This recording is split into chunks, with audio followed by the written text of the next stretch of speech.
Bwana, mambo vipi? Mambo ni aje? Bila shaka uko poa kabisa, mtazamaji na mfuatiliaji wa Komba TV. Hii ni channel ambayo inakupa nafasi ya kuweza kupata update zote ambazo zinatokea. Bwana, hakikisha una subscribe, una share, una like na kucomment ili kwanza pia kuweza kupata update zote ambazo zinaendelea ama tunaendelea kukusogezea.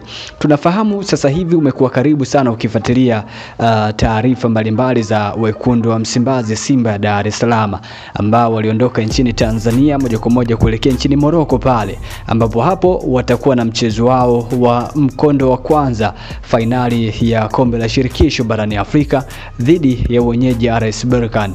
Lakini wakati huo tuliwasikia kwamba baada ya kumaliza mchezo huo siku hiyo hiyo, na ikumbukwe mechi hiyo itapigwa tarehe 17 mwezi wa 2025, na kwa mujibu wa meneja wa habari na mawasiliano Ahmed Ali alisema kwamba atageuka siku hiyo hiyo, yani tarehe 17 hiyo kwa ajili ya kuja kuanza rasmi ama kuendelea na mchakato wa promotion ama mapambano pia na hamasa za kutosha kwa ajili ya kwenda kuwaua RS Berkane katika mchezo wao wa marejeano wa finali ambao ulitakiwa kupigwa katika uwanja wa Benjamin Mkapa Dar es Salaam.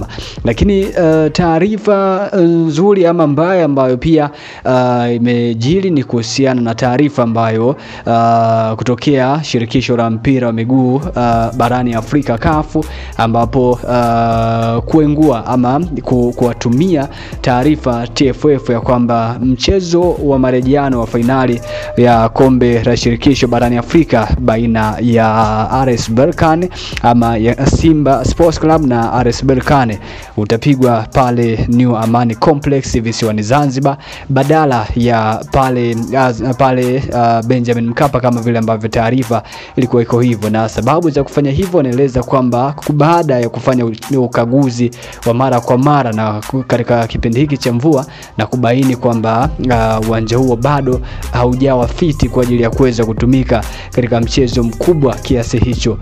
Bad news ni kwamba wengi wanatamani pia kwenda kuandika historia ya kushuhudia finali hiyo, hasa mashabiki wa Simba, lakini uwanja New Amani Complex ni moja kati ya uwanja mdogo kabisa ambao mashabiki kadhaa tu ambao wanatakiwa kuingia katika mchezo huo. Pengine hii inaweza kuleta athari yote kwa Simba Sports Club.